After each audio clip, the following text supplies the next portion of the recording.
Éric Dupond-Moretti n'a pas l'intention de chômer durant les 5 prochaines années.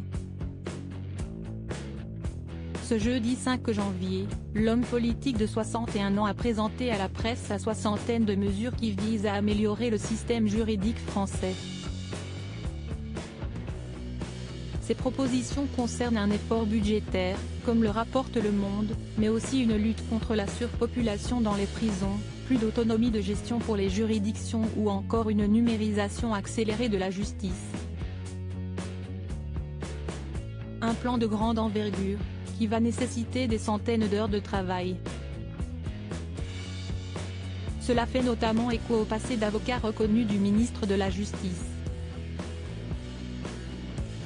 L'homme qui s'est illustré dans de nombreux procès médiatisés passait sa vie dans les palais de justice, et si est-il là, alors qu'il plaidait, qu'il a rencontré son ex-femme Hélène, alors jurée d'assises.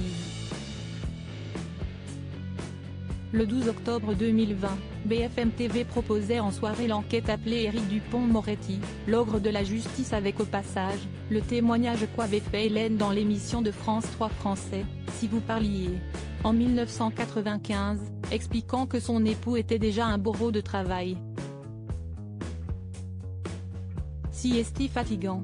Mon mari est un passionné dans son travail et a une conscience professionnelle exacerbée. Ce qui le rend très occupé, très exigeant et très stressé, avait-elle confié devant plusieurs autres personnes. Ses proches ne le cachent pas, l'avocat ne compte pas ses heures et est passionné par son métier. Passionné et libre.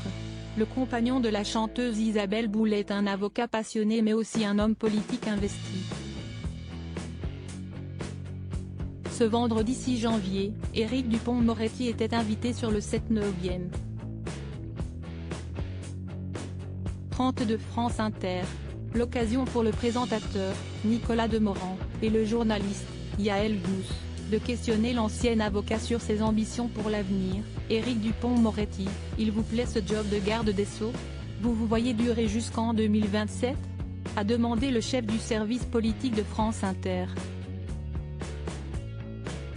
Ce à quoi l'intéressé a répondu sans détour: oui, il me plaît. J'étais un homme libre, j'ai maintenant plusieurs patrons, une première ministre et un président de la République, a-t-il déclaré, précisant qu'il ne resterait pas si le travail ne lui plaisait pas. Mon ambition, vraiment, si est que le jour où je sortirai de ce ministère, je puisse dire, on a un peu amélioré les choses, a-t-il conclu.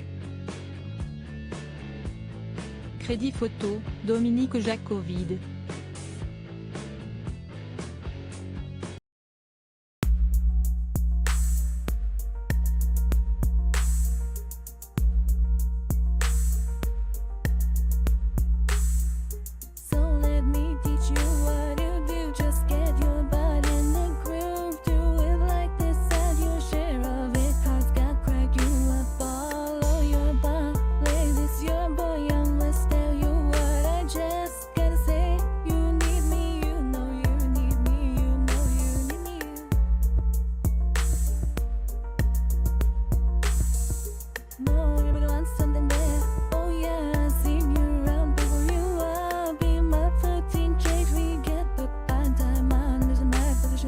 Yeah, you made me choose you, now it's my right.